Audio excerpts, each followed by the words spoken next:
첫 번째 시간입니다. 자녀 양육에 지혜를 주소서라는 말씀의 제목으로 하나님 말씀 증거하도록 하겠습니다.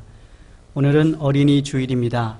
하나님께서 우리들에게 축복의 선물로 준 주의 자녀들을 주의 교양과 훈계로 잘 양육하여 믿음의 일꾼으로 하나님 나라의 주역으로 성장시키는 부모로서의 책무를 다시 한번 결단하고 되새기는 그런 아름다운 주가 될 수 있기를 바랍니다.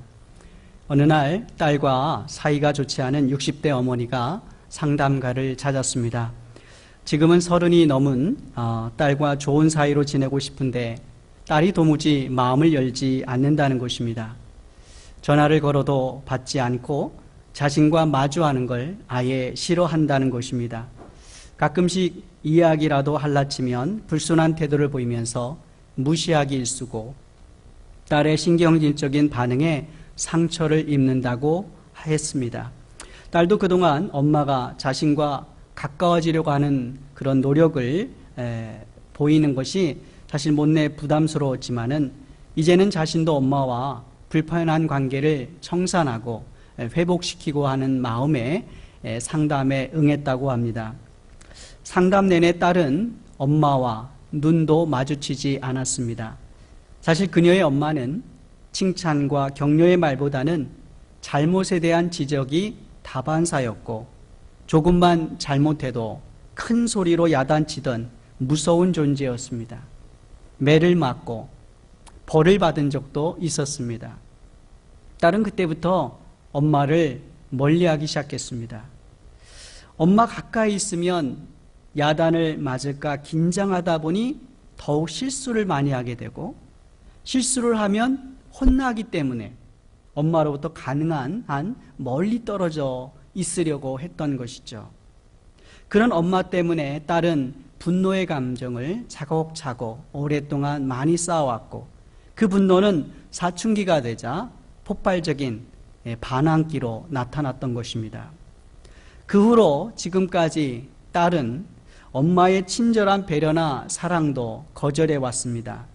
오히려 딸의 지속적인 거절 때문에 이젠 거꾸로 엄마가 상처를 받고 고통스러워하고 있습니다. 권위주의적인 엄마와 딸의 가슴 아픈 사연입니다. 에베소서 6장 1절과 4절에는 부모와 자녀 간에 지켜야 하는 윤리에 대해서 말씀하고 있습니다. 같이 읽겠습니다. 자녀들아 너희 부모를 주 안에서 순종하라. 이것이 옳으니라. 또 아비들아 너희 자녀를 노엽게 하지 말고 오직 주의 교양과 훈계로 양육하라. 자녀들은 주 안에서 부모를 순종하라는 것입니다. 이게 명령이고 이게 옳은 거라는 것입니다. 반대로 부모도 자녀를 강압적이거나 비합리적으로 대함으로 노엽게 하지 말라는 것입니다. 사랑보다는 부모의 생각이나 감정만으로 원칙만으로 권위적으로 대하는 부모들을 향한 하나님의 권면의 말씀입니다. 정반대의 경우도 있습니다. 어느 날 의사 선생님 한 분이 상담가를 찾아왔습니다. 제가 아들을 잘못 키웠어도 한참 잘못 키웠네요. 저희 부모님은 저를 하도 엄하고 무섭게 키우셨기 때문에 저는 저희 부모님 정반대로 아이들을 키우겠다고 결심했어요. 그래서 아들이 하자는 대로 원하는 대로 다 해주었고 의사결정의 자유도 많이 주었답니다. 그러면서 아이가 잘 자랄 거라고 생각했고 나이가 들면은 제 일도 스스로 하리라고 예상했었습니다. 그런데 제 판단이 완전히 빗나갔습니다. 현재 아들이 고등학교 2학년인데 막무가내랍니다. 자기 마음대로 말없이 집을 나갔다가 들어오고 질서도 없고 부모 무서운 줄도 모르는 등 하여튼 제 맘대로입니다. 저는 두 손 두 발 다 들었어요. 정말 후회스럽습니다. 어떡하죠? 이 경우는 너무나 방임주의적으로 키운 아빠의 사연입니다. 성경 속에 너무나 자녀들을 방임주의적으로 키웠기 때문에 부끄러움을 당한 사람들이 있습니다. 그 대표적인 사람이 엘리 제사장과 사무엘을 들 수가 있습니다. 먼저 엘리 제사장의 경우를 보겠습니다. 하나님은 엘리야에게 사무엘에게 그를 부르셔가지고 이 엘리 제사장의 가문에 어떠한 재앙과 심판이 올 것인가에 대해서 말씀을 하고 있습니다.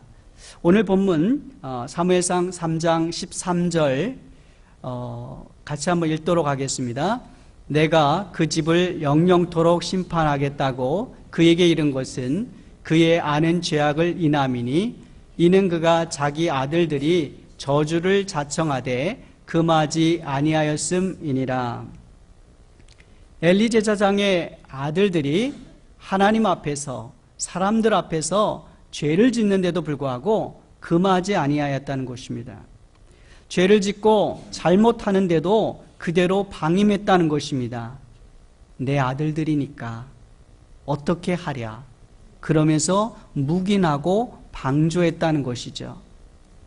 남들이 이런 일을 했다면 아마 엘리 제사장이 펄쩍 뛰었을 것입니다.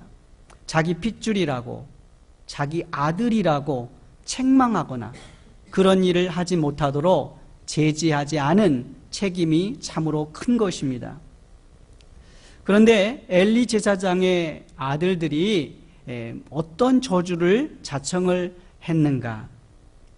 이 엘리 제사장의 아들들의 이름은 홈리와 비느하스인데 이들은 자연스럽게 제사장의 가문에서 태어나서 성장을 하면서 자연스럽게 아버지를 도와서 성막에서 예배드리는 것을 돕는 일을 하게 되었습니다. 그런데 백성들이 하나님께 제사 드릴 고기를 가져오면 제사를 예배를 드리기도 전에 중간에서 내 몫이라고 하면서 고기를 빼돌렸습니다. 그리고 회막에서 예배를 돕는 여인과 동침을 하게 됩니다. 그래서 하나님은 엘리 제사장을 호되게 책망하셨습니다. 나를 존중히 여기는 자를 내가 존중히 여기고 나를 멸시하는 자를 내가 경멸히 여기리라 말씀하시면서 홈리와 비느하스가 한날 한시에 죽을 것이라고 무서운 저주의 심판의 말씀을 하셨습니다. 결국 하나님의 말씀대로 홈리와 비느하스는 블레셋과의 전쟁에서 죽임을 당했습니다. 그리고 두 아들들이 한날 한시에 전쟁터에서 죽었다는 소식을 듣고 엘리 제사장은 의자에 앉아 있다가 뒤로 자빠져서 목이 부러져서 죽었습니다. 비느하스의 아내는 이제 출산할 때가 되었는데 남편이 죽었다는 말에 충격을 받고 난산을 하여서 아들은 낳았지만은 결국 죽고 말았습니다. 자녀를 제대로 양육하지 못하여 엘리 제사장의 가문은 그야말로 쑥대밭이 되고 재앙이 있는 가정이 되고 말았던 것입니다.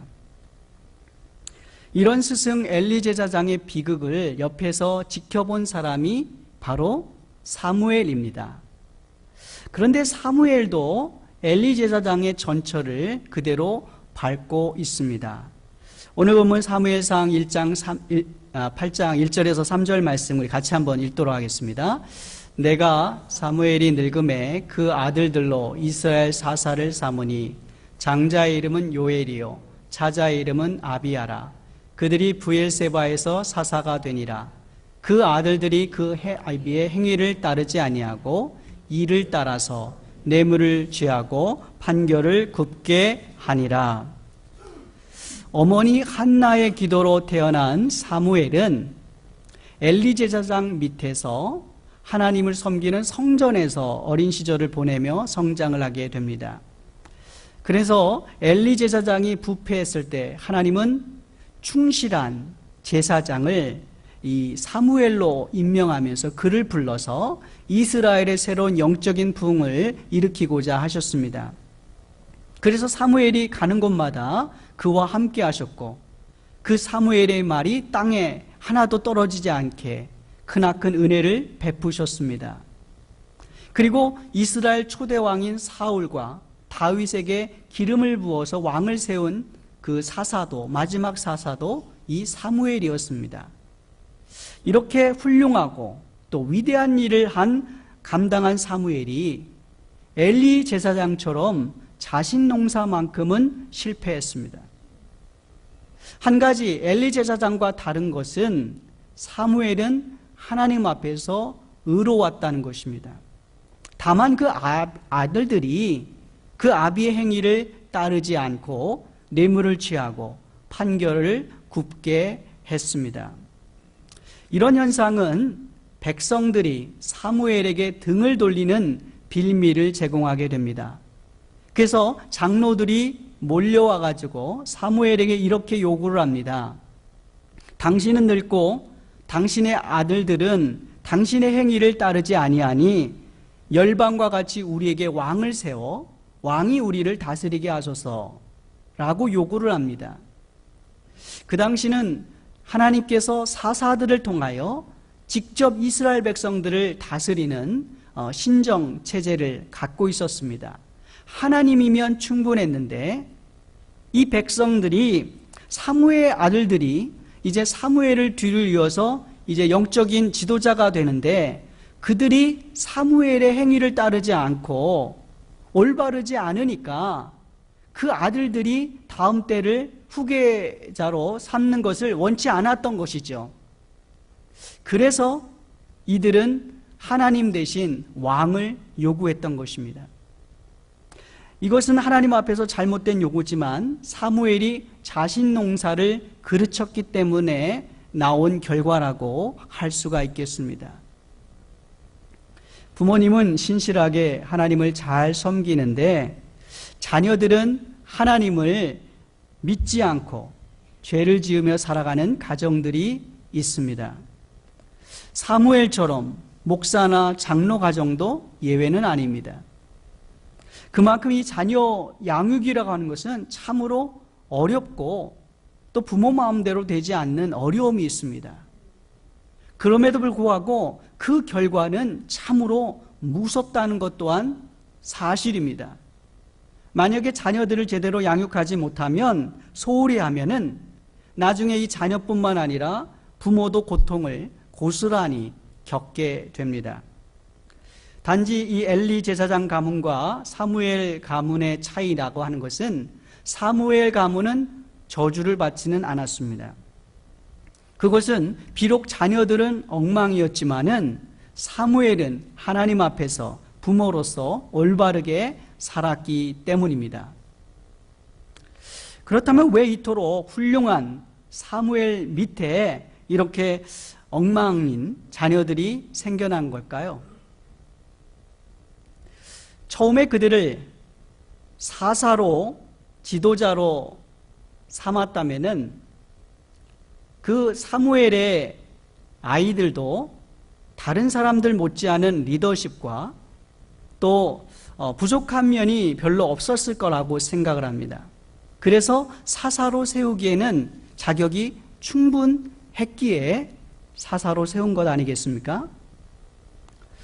그리고 이 성경에서는 왜 이 아이들이 이렇게 뇌물을 취하고 판결을 굽게 하는 자녀들이 되었는가에 대해서 침묵하고 있지만 한 가지 힌트는 사무엘이 늙었을 때 아들들을 사사로 세웠는데 이들이 뇌물을 취하고 판결을 굽게 했다는 데 있습니다.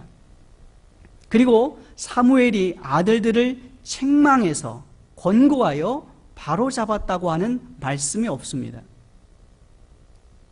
아버지 덕에 이제 아버지가 나이가 많이 드니까 아버지 덕에 쉽게 사사가 된 그들은 권력의 맛을 맛보게 됩니다. 그때부터 그들은 이제 뇌물을 받아먹기 시작한 거예요. 아버지의 후광을 힘입어서 손쉽게 권력의 힘을 남용하여 재판도 뇌물을 갖다 바치는 사람 쪽의 편에 서서 판결을 굽게 그렇게 재판을 하게 됐다는 것입니다. 부자가 3대를 못 간다는 말이 있습니다. 부모가 여유가 있어서 자녀들이 스스로 독립하여 어려움을 겪어 나가면서 극복해 가면서 혼자 또 훈련을 받으면서 그렇게 해서 성장을 해야 되는데 부모가 그냥 오냐 오냐 하면서 또 그 자녀들이 겪어야 되는 어려움과 훈련의 과정을 완전히 생략한 채 자녀들을 키우게 되니까 그들이 나중에 커서 고생을 해보질 않았기 때문에 부모의 유산을 제대로 지키지 못한다는 것입니다. 그러므로 자녀들이 성인이 되었다고 해도 이 사무엘 가정처럼 방심하면 안 됩니다. 하나님의 말씀으로 지속적으로 권면하고 기도해 주어야 합니다. 또한 자녀들이 반드시 겪어야 하는 어려움과 훈련받을 기회를 박탈해서는 안 됩니다. 부모가 그것을 대신해서는 안 되는 것이죠. 이것이 사무엘 자녀 양육의 실패를 통해서 우리들이 얻을 수 있는 교훈인 것입니다. 사실 자녀를 사랑하지 않는 부모는 아마 아무도 없을 거라고 생각합니다. 그러나 어떻게 어떤 태도로 자녀를 양육해야 하는가에 대해서는 모르는 분들이 많이 있습니다. 학교에서도 가르쳐주지 않습니다. 또 그것을 가르쳐주는 데에 시간 내서 배울 기회도 흔하지 않습니다. 그래서 나름 자기 생각대로, 자기 경험대로, 자기 원칙대로 자녀를 양육하고 키울 때가 많이 있는 것이죠. 그런데 이 부모의 양육 스타일은 자녀의 인성과 행동에 결정적인 영향력을 끼치게 됩니다. 어렸을 때뿐만 아니라 성인이 되어서까지 그 영향력은 계속됩니다. 많은 경우 부부가 자녀를 어떻게 양육할 것인가에 대한 스타일이 달라가지고 서로 충돌이 일어나는 때도 있습니다. 한쪽은 엄격하게 해야 된다. 한쪽은 그냥 잘못해도 다 품어야 한다. 여러 가지 또 교육을 어떻게 시켜야 하는가. 이런 스타일이 다르면서 서로의 견해 차이 때문에 결혼 생활에 걸림돌이 되는 경우도 많이 있습니다. 부모의 자녀의 양육 스타일은 크게 보면은 세 가지로 볼 수가 있습니다. 물론 저 방임주의 스타일을 좀 더 세분화해서 네 가지 스타일로도 나눌 수 있지만은 크게는 세 스타일의 유형으로 나눌 수 있는데, 하나는 권위주의적인 스타일, 두 번째는 방임주의적인 스타일, 세 번째는 민주주의 스타일입니다. 먼저 권위주의적인 스타일은 부모가 권위를 가진 자이기 때문에 자녀는 부모의 말에 절대 순종하고 복종해야 한다라고 생각하고, 아랫사람인 자녀는 부모의 말에 거역해서는 안 된다라는 생각을 가지고 자녀를 양육합니다.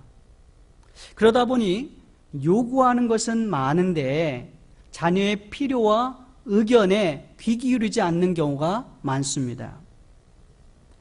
그런데 문제는 이 부모가 마땅히 권위는 있어야 하지만은 권위적이어서는 안 된다는 사실을 깨닫지 못하는 것이 문제입니다. 부모에게 주어지는 권위는 사랑과 모범을 통해서 그것이 드러나는 것이지 힘이나 강요, 매나 체벌로 의해서 주어지는 것이 아님을 잘 모르고 착각하는 것입니다. 권위적인 이 부모들은 자녀를 무엇보다 먼저 부모에게 순종하고 복종하는, 그리고 부모에 대해서 경외심을 갖는 자녀로 키우고 싶어 합니다. 이것이 나쁘다고는 할 수 없습니다. 문제는 어떤 태도와 방식으로 그런 권위와 경외심을 갖게 할 것인가가 문제가 되는 것이죠. 권위적인 부모는 체면을 중시합니다. 자녀의 지금 현재 상태나 그 감정보다는 주변 사람들이 나를 어떻게 볼까, 이거에 체면에, 특별히 한국 사람들은 이 체면 문화에 자녀들의 상태보다는 주변의 환경에 더 눈을 돌리며 외형적으로 외식하면서 자녀를 양육할 때가 있습니다. 그래서 권위주의인 부모가 주로 사용하는 훈련 방법은 잘하면 상 주고 잘못하면 벌을 주는 방법을 취합니다. 기분이 좋을 때는 뇌물을 주기도 합니다. 네가 너무 잘했으니까 아무도 몰래 너에게 주는 거야. 형한테 절대 말하지 마. 알았지? 이런 식입니다. 반대로 자녀가 말을 듣지 않으면 협박을 합니다. 물론 행동으로 옮기는 그런 협박은 아니지만은 빈말로 위협을 하는 것이죠. 아빠 말 안 들으면은 경찰이 너 데려간다. 엄마 말 안 들으면 장난감 안 사줄 거야. 이런저런 여러 가지 협박을 통해서 압력으로 아이들을 컨트롤하려고 하는 그런 부모들입니다. 그런데 초등학교 이상이 되면은 아이들이 그런 것에 조금도 무서워하지 않습니다. 권위적인 부모는 자녀가 자신의 생각대로 따르지 않으면 저렇게 소리치고 고함치고 화를 냅니다. 큰 소리를 통해서 자기의 권위를 지켜가려고 발버둥 치는 것이죠. 또한 권위주의적인 부모는 자녀에 대해서 지나치게 요구사항이 많은 것이 특징입니다. 권위주의적인 부모 밑에서 이 자란 아이들은 어렸을 때는 부모가 무서워서 큰 소리나 고함이나 매나 체벌이 무서워서 그때는 순종을 하지만은 이제는 사춘기가 되면은 엄마보다 힘이 세지고 아빠보다 더 힘이 세지기 때문에 매와 벌이 별로 무섭지 않은 거예요. 그렇게 되면은 그때부터는 반항을 하게 되는 것입니다. 불순종이 두드러지게 나타나는 것이죠. 또한 거짓말하고 속이는 자녀가 되기가 쉽습니다. 골프 치는 것을 좋아하는 한 남편은 아내의 잔소리가 너무 극심하고 싫으면 어떻게 말해요? 집에 가서 골프 치고 갔다 와가지고 지금 고객과 중요한 만남이 있어서 만나고 왔다고 거짓말로 둘러대죠. 쇼핑 중독이 있는 아내는 어떻게 합니까? 이번에 또 쇼핑하고 왔다 그러면은 또 남편이 낭비벽이 심하다고 또 나무랄까 봐 거짓말을 둘러댑니다. 자녀들도 똑같은 경우가 됩니다. 권위적인 부모 밑에 있는 자녀들은 생존하려다 보니까 자신도 모르게 거짓말이 자꾸 늘게 되는 것이죠.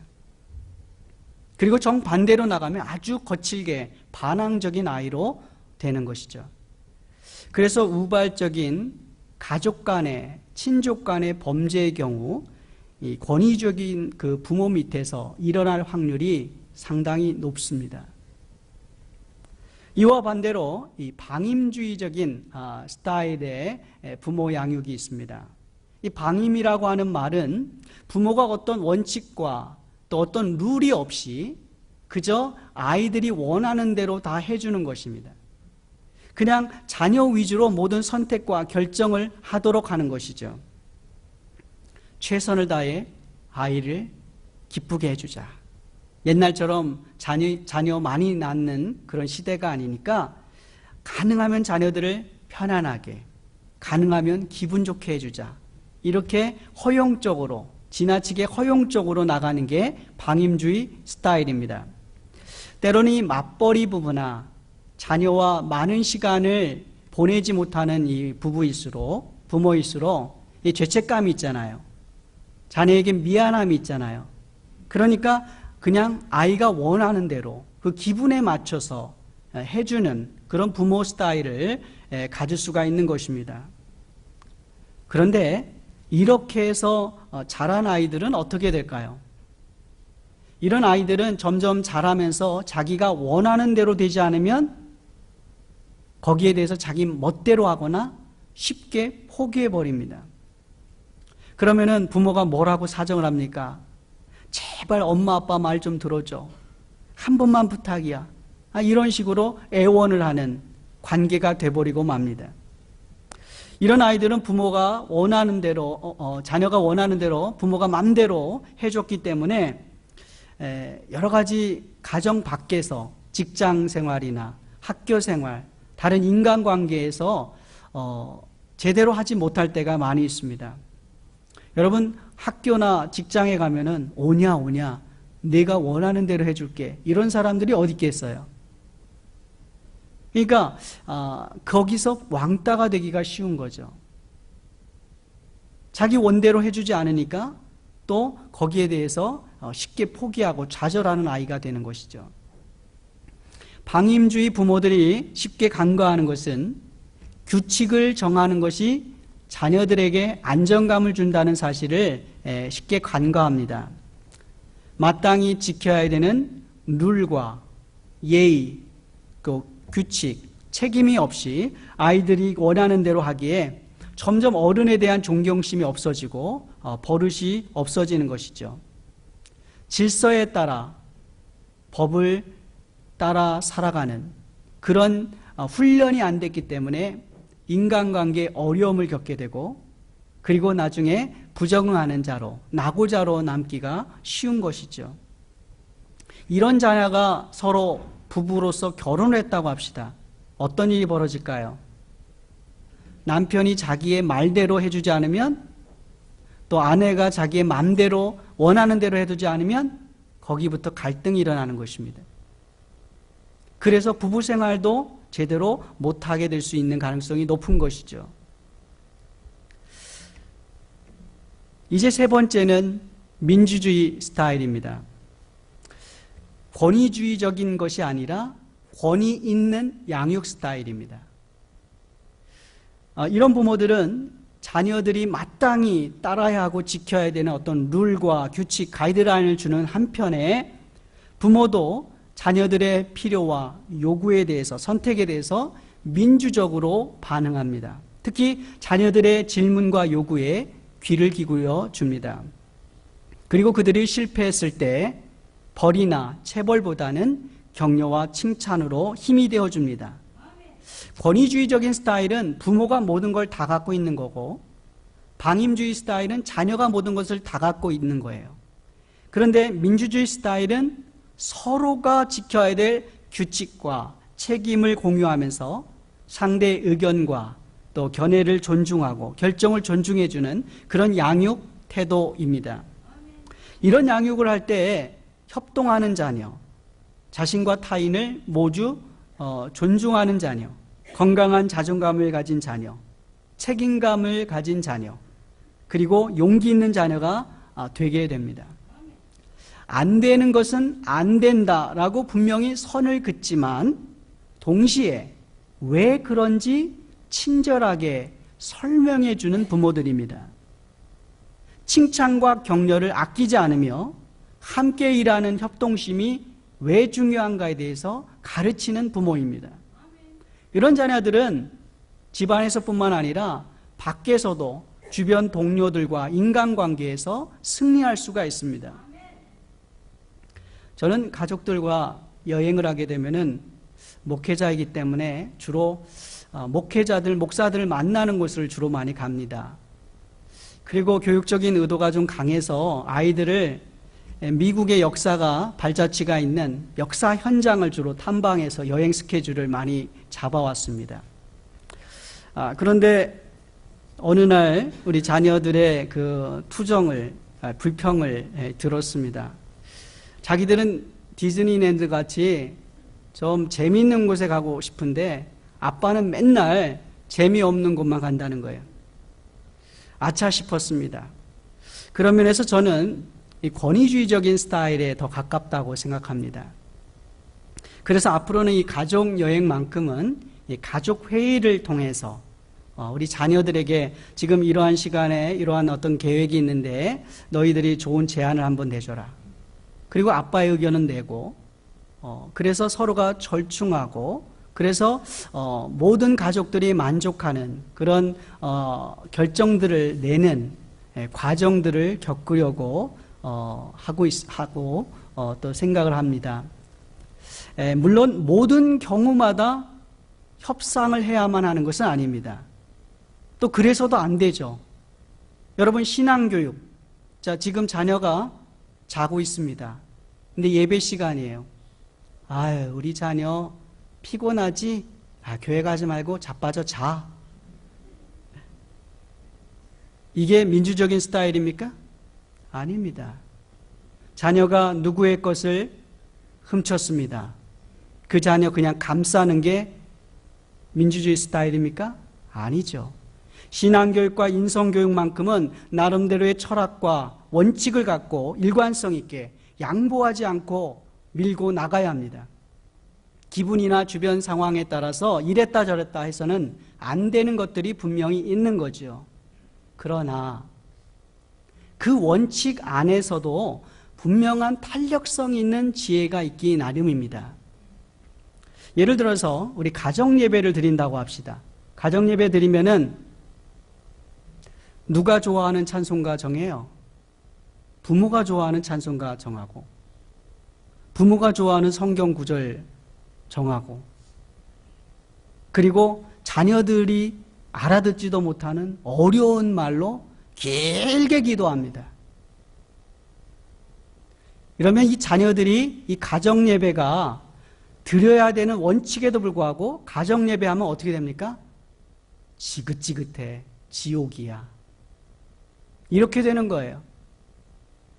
그렇기 때문에 이 자녀들이 나중에 성장하면 가정예배 드릴까요? 안 드릴까요? 행복한 추억이 없는데 가정예배를 안 드리는 자녀들이 되는 것이죠. 그러면 어떻게 해야 할까요? 한 번은 아들이 좋아하는 찬송가를 골라달라고 그러고, 한 번은 또 딸이 좋아하는 성경 구절을 같이 읽자고도 해야 되는 것입니다. 그리고 부모가 그냥 지루하고 어려운 말로 계속 길게 기도하는 게 아니라 자녀의 언어로 짧고 쉽게 기도하는 방법이 있을 수 있습니다. 가정 예배를 드리면서도 원칙은 지키면서도 민주적인 스타일로 갈 수가 있다는 것이죠. 때로는 가족들이 손을 붙잡고 한마디씩 짧게 기도하면서 가정 예배를 드릴 수가 있는 것입니다. 이런 것들이 우리가 지혜가 필요한 것이죠. 가장 이상적인 부모 양육 스타일은 예수님을 통해서 우리가 배울 수가 있습니다. 예수님은 예루살렘 성전에 갔을 때 성전 뜰락에서 막 장사하고 환전하는 그런 장사치들을 보았습니다. 그런데 그렇게 온유하신 예수님께서 그 장사치들을 거칠게 상을 뒤엎으면서 쫓아냈습니다. 이곳은 하나님께 기도하는 곳이고 하나님께 예배하는 것이기 때문에 너희들 장사치들의 입속을 챙기는 곳이 아니라고 분명하게 천명한 것입니다. 여기에는 양보와 타협이 있어서는 안 되는 것이죠. 그러면서도 예수님은 깰 수 있고 또한 바꿀 수 있는 권위주의적인 것들은 과감하게 혁신했습니다. 당시 사람들이 죄인이라고 손가락질하는 창녀나 또 세리들의 친구가 되어주셨고 사랑으로 그들을 감싸주시고 감화감동시키셨습니다. 또한 이 안식일법에 너무 묶여가지고 안식일에 이웃이 고통을 당하는데도 난 안식일에 한 발자국도 뛰면 안 돼. 이런 화석화된 율법주의에 사로잡힌 이들을 향해서 안식일은 사람을 위하여 있는 것이지 사람이 안식을 위하여 있는 것이 아니라고 안식일법을 새롭게 재해석해 주셨습니다. 사랑의 율법으로 새롭게 해석해 주신 것이죠. 바로 예수님의 양육 스타일은 원칙과 더불어 사랑의 두 가지를 균형 있게 갖추면서 그렇게 우리들에게 자녀 양육 스타일의 모범이 되어 주셨습니다. 지난 주간에 볼티모어에 폭동 사건이 있었습니다. 경찰의 과실과 함께 부적절한 대응 때문에 애꿎은 사람들이 많이 약탈과 방화를 당했고 우리 한인 업소들도 42곳이 피해를 입게 되었습니다. 그런데 흥미로운 것은 시위에 참여한 이들 가운데 한 아들이 있었는데 저 흑인 엄마가 사진에 있는 저 흑인 엄마가 이 아들의 머리채를 쥐고 막 지금 흔드는 그런 장면입니다. 왜 시위에 참여하느냐고 막 야단을 치고 있는 그런 장면이죠. 성난 파도처럼 공권력에 대항하며 정의를 부르짖으면서도 한편으로는 과격한 폭도도 될 수 있는 아들을 향해서 힘없는 한 여인이 다 큰 아들을 이렇게까지 다룰 수 있는 것은 그 힘이 어디서부터 나오는가? 그것은 바로 엄마 때문이죠. 엄마이기 때문입니다. 나를 사랑하고 그러기에 헌신했던 엄마이기 때문에 다 큰 성인이지만 꼼짝 못하고 머리채를 막 흔들면 흔들리는 대로 엄마 말에 순종을 하게 되는 것이죠. 자녀의 눈에 흐르는 눈물을 닦아줄 수 있는 사람, 자녀의 분노를 잠재울 수 있는 사람, 실수와 실패도 보담아 안을 수 있는 사람, 바로 사랑하는 부모밖에 없습니다. 너무 권위적이어도 안 되고 너무 방임주의적이어도 안 되는 것입니다. 그래서 하나님, 자녀 양육에 지혜를 주소서라고 우리가 항상 기도하며 우리의 자녀들을 양육해야 하는 것입니다.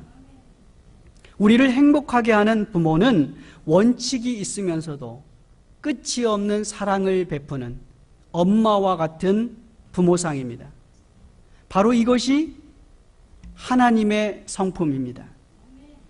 여러분, 하나님께서 공의만 있으셨다면요, 이 자리에 남아날 사람 한 사람도 없습니다. 저를 비롯해서.